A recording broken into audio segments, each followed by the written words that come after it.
Bonjour, bienvenue sur cette deuxième vidéo sur la série débuter l'électronique et Arduino. Aujourd'hui on va faire de la prédiction et des mathématiques. Donc quand on associe les deux, qu'est-ce qu'on a? De la numérologie. Sauf que ici on va faire de la numérologie qui fonctionne. Parce que dès qu'on met l'humain quelque part, il n'y a plus rien qui fonctionne dans les prédictions. Du coup, c'est pour ça que, comme nous, on va faire des prédictions sur des composants électroniques, ça va marcher. Voilà.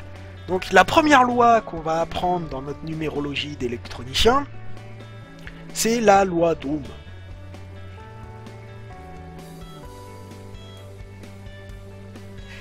Alors, je suis désolé, hein, mesdemoiselles, je sais que vous voulez vous émanciper, mais là, c'est pas possible. C'est une loi virile, c'est une loi d'Ohm. Il va falloir faire avec. Bon, alors comment qu'elle s'écrit cette loi? J'écris U égale R fois I. Qu'est-ce que ça représente tout ça? Donc U, c'est la tension.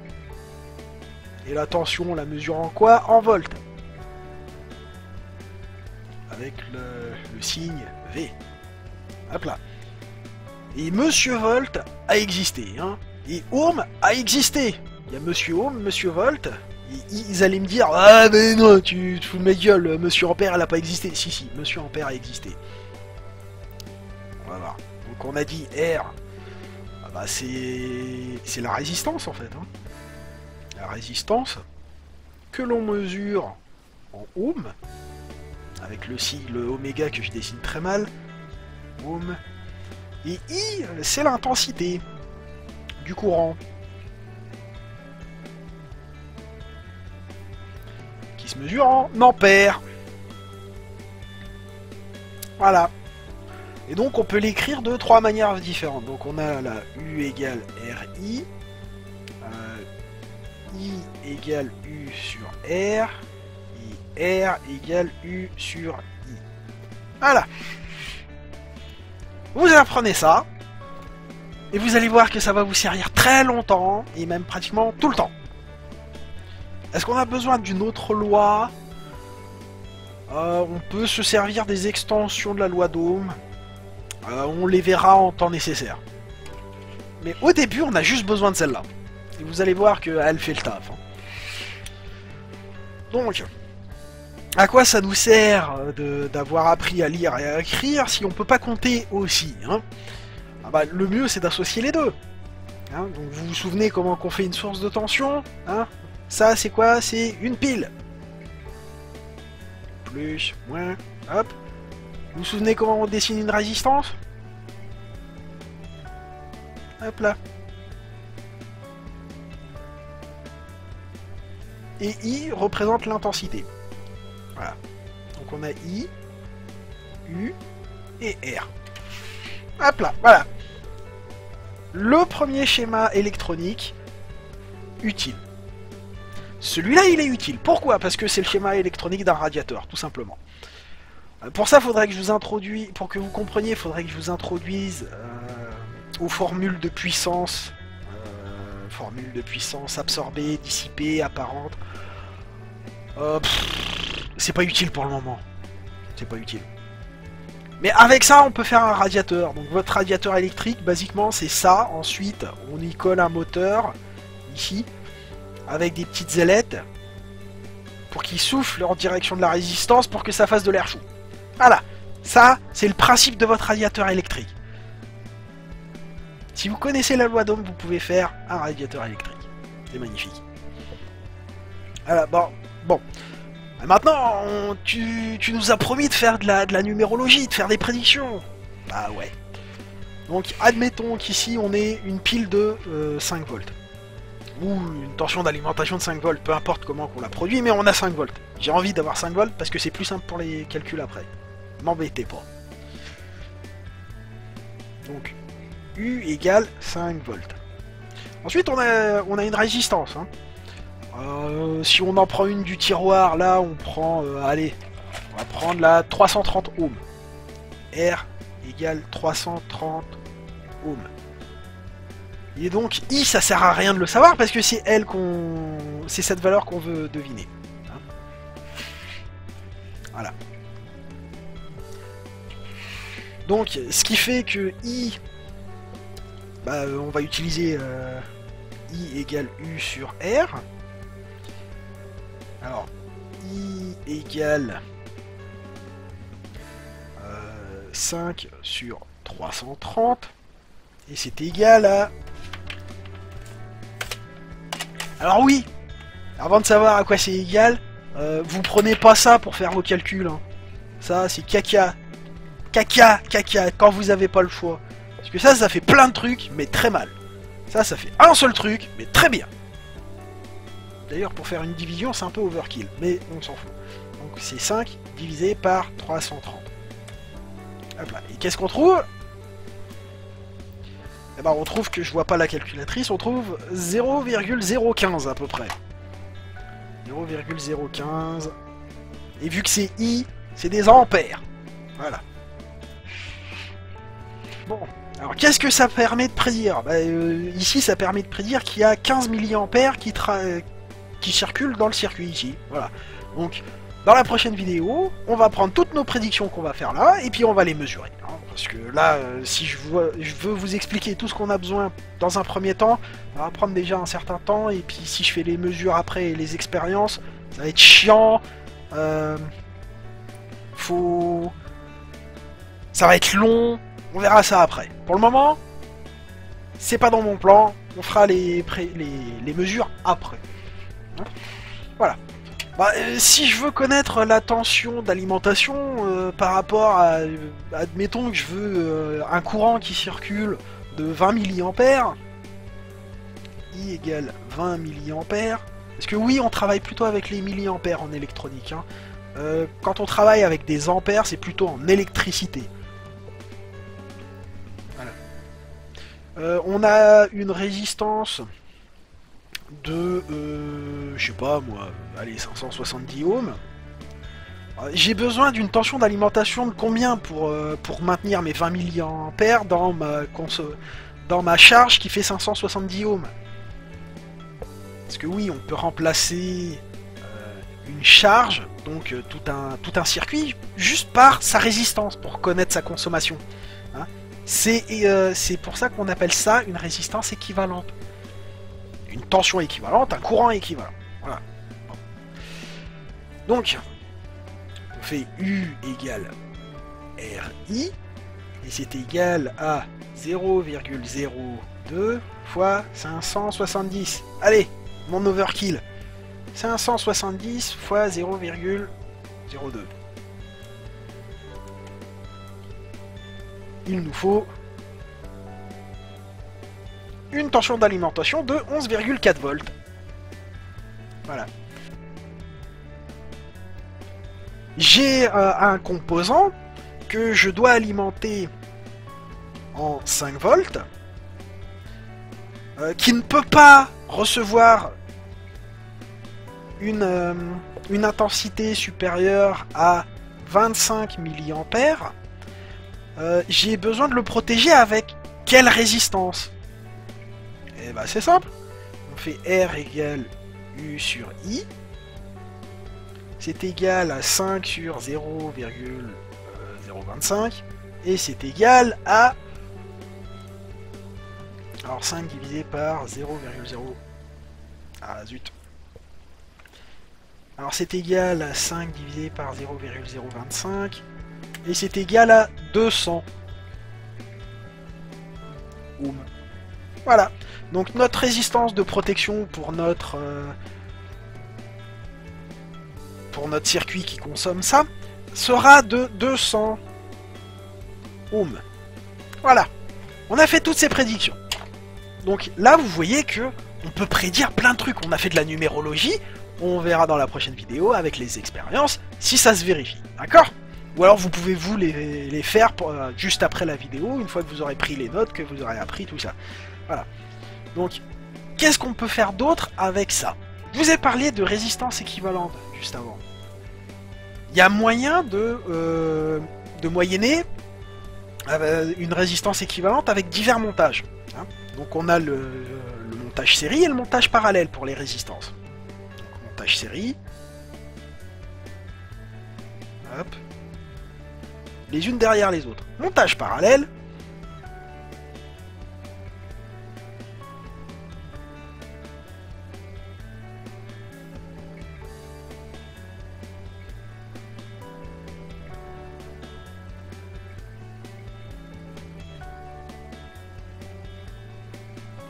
Voilà. Alors dans ce cas-là, les résistances s'additionnent. Donc c'est R1 plus R2 plus R3. Hein, dans ce cas-là, c'est pas pareil. Pourquoi? Parce que on peut pas ajouter les résistances les unes aux autres. Là, on voit bien qu'elles sont les unes sur les autres. Elles sont pas les unes à côté des autres. Du coup, la tension et le courant, au lieu de traverser comme ça gentiment, il faut qu'ils choisissent comment ils vont se répartir dans les différentes... Enfin, la tension a besoin de savoir où est-ce qu'elle va aller pour travailler et comment elle va travailler. Hein. Donc là, la tension va faire ça difficile.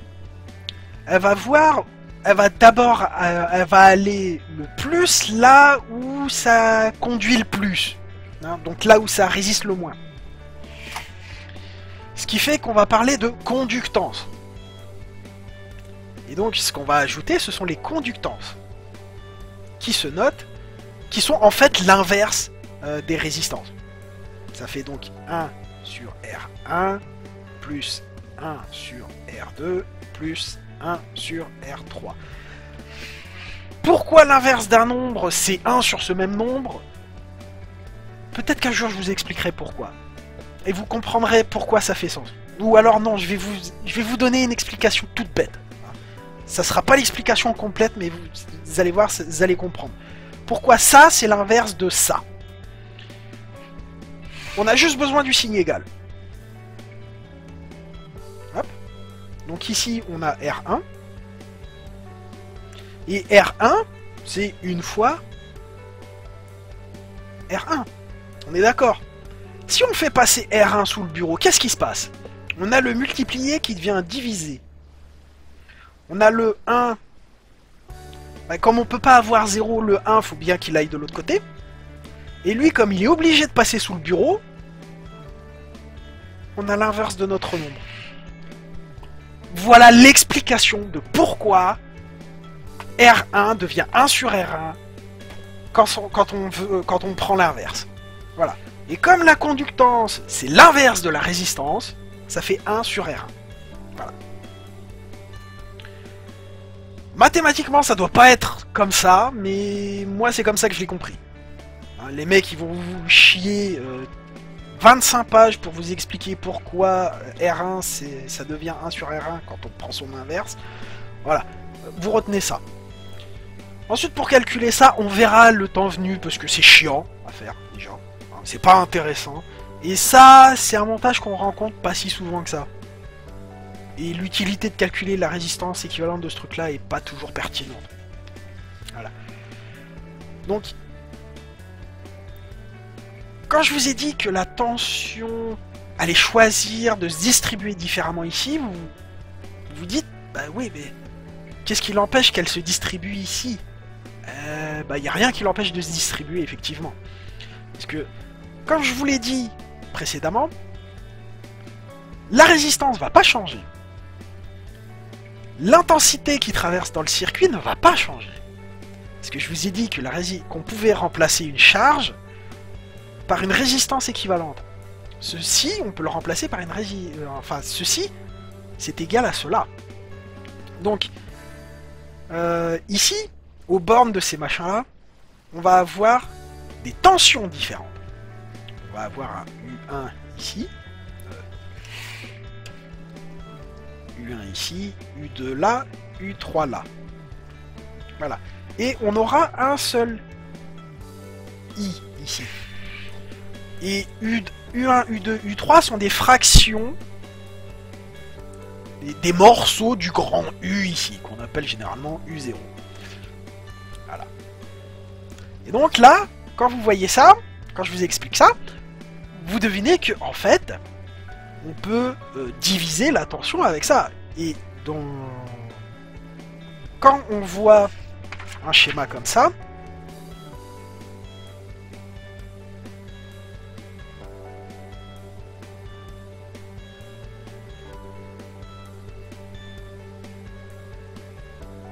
la première chose qu'on se dit, ça c'est un montage qui sert à diviser la tension en deux. C'est ce qu'on appelle donc un pont diviseur de tension. Ce qui permet par exemple de faire rentrer 12 volts ici. Hop, hop.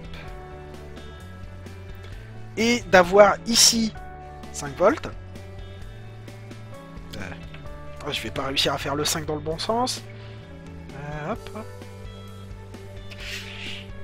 Oh si, j'ai réussi! Donc 5 volts ici.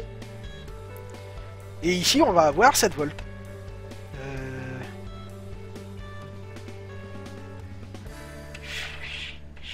Et j'ai foiré mon 7. J'ai fait un F. Voilà. On vient de faire un diviseur de tension. Alors, il faut... Comment on fait un diviseur de tension?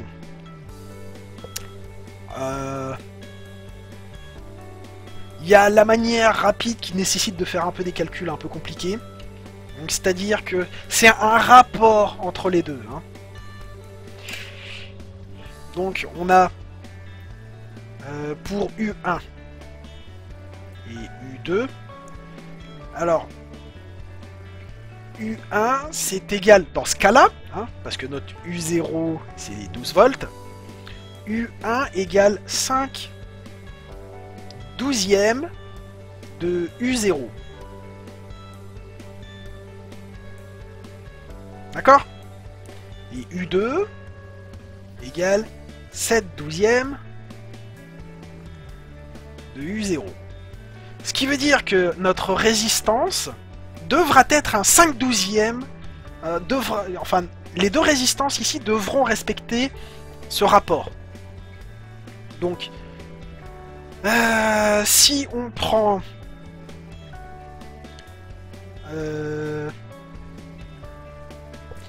1000 pour U0.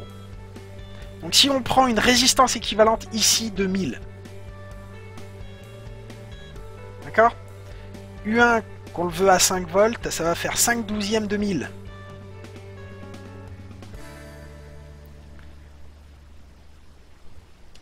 Hop. Alors ça fait 5 divisé par 12 fois 1000. Ça ferait du 416 ohms. Et ensuite on a l'autre, 7 divisé par 12 fois 1000. Ça ferait du 583 ohms à peu près. Voilà. C'est comme ça qu'on va faire notre rapport de résistance. La manière crade et rapide. Hein. Est-ce que j'ai besoin d'expliquer autre chose?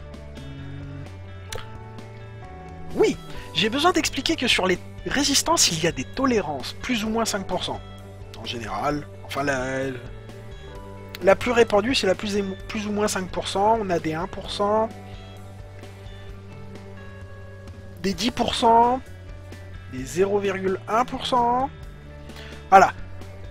Bon. Nous, on va se contenter des 5%. Pourquoi c'est... il faut le prendre en compte? Parce que quand on a besoin de protéger une diode, enfin de protéger un circuit, si jamais notre résistance, pour une raison X ou Y, une mauvaise fabrication, des conditions d'utilisation un peu extrêmes, on se retrouve sur la marge basse de la résistance et qu'on passe sous le seuil de protection qu'on avait calculé, et ben on grille notre circuit. On va voir ça avec justement une diode.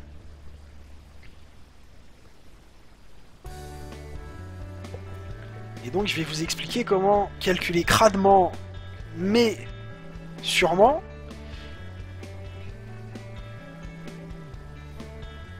un pourcentage. J'ai mal placé mes pièces, on s'en fout. Enfin mes flèches, on s'en fout. Donc U, I, R, et ça c'est notre diode. Donc notre diode, elle a besoin pour fonctionner de 5 volts. Donc U égale 5 volts.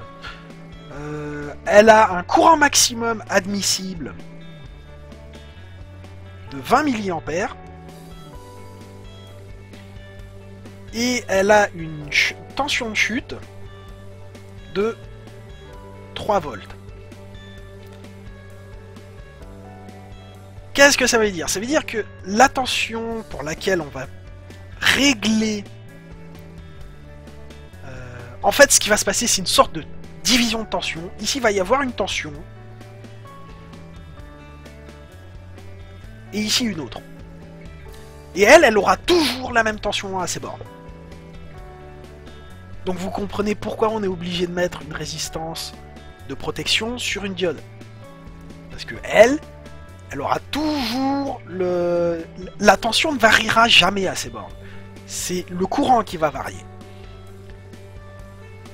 Et comme il n'y a pas de résistance là-dessus, si on la branche directement sur la source de tension, qu'est-ce qui va se passer? Eh ben un courant infini va la traverser et plof! Alors vous aurez fait des jolies lumières, du joli son, mais pas très longtemps et c'est pas intéressant avec une diode. Donc c'est pour ça il nous faut une résistance.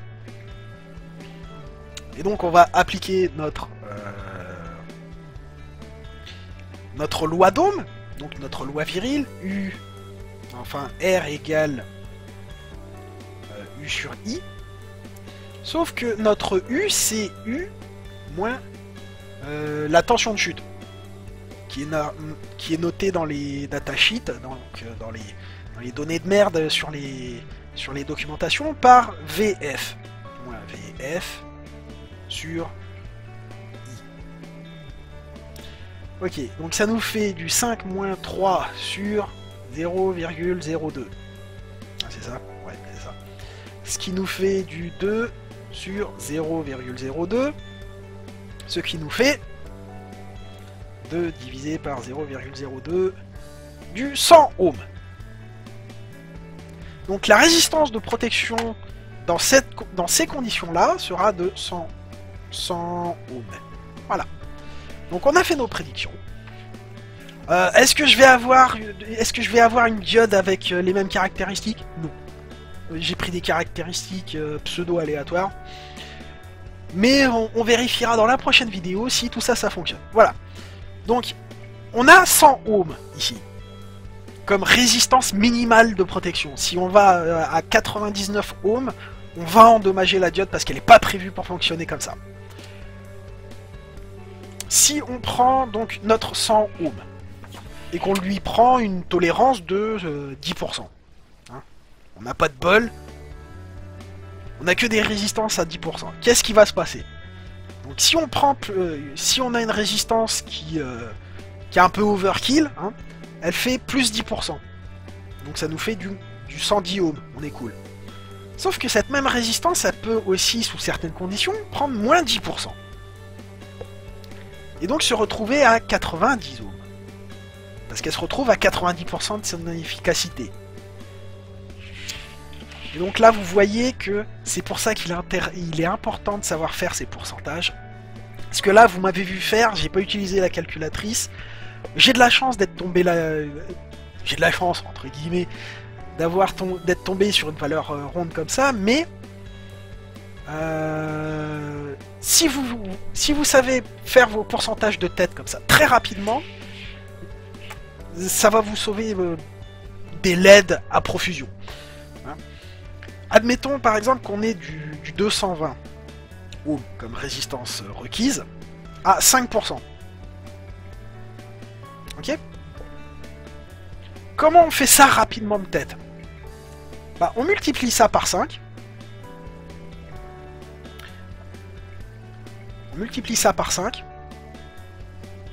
Donc on sait que ça fait Ça fait 1100, ça, de tête. Et puis après, on enlève 2 zéros. Et donc ça nous fait du... Alors en plus 5%, ça nous fait du 231. Et en moins 5%, donc on enlève 11, ça nous fait du 209. Vous avez vu?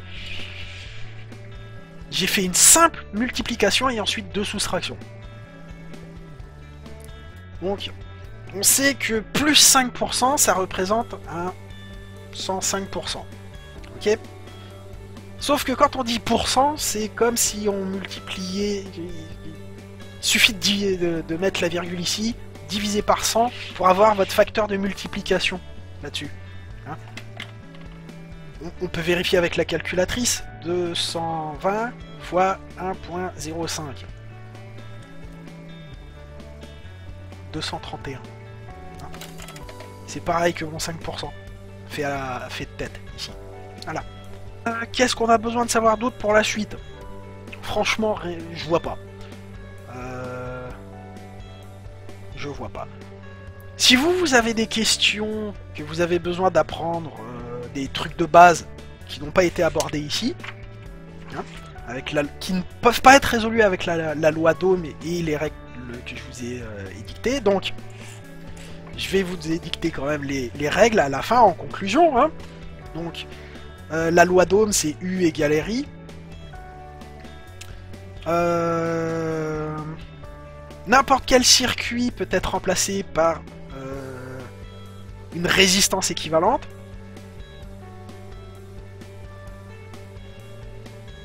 Qui s'appellera dans ce cas-là une résistance de charge.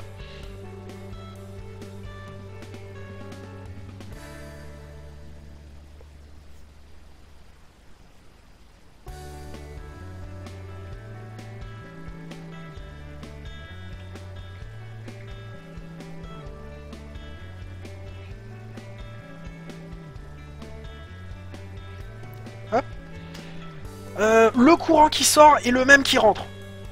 Toujours, toujours, toujours, toujours. Si jamais vous faites des calculs à un moment donné et que vous ne retrouvez pas la même intensité, c'est qu'il y a une couille dans le poté. Le courant qui sort est le même qui rentre.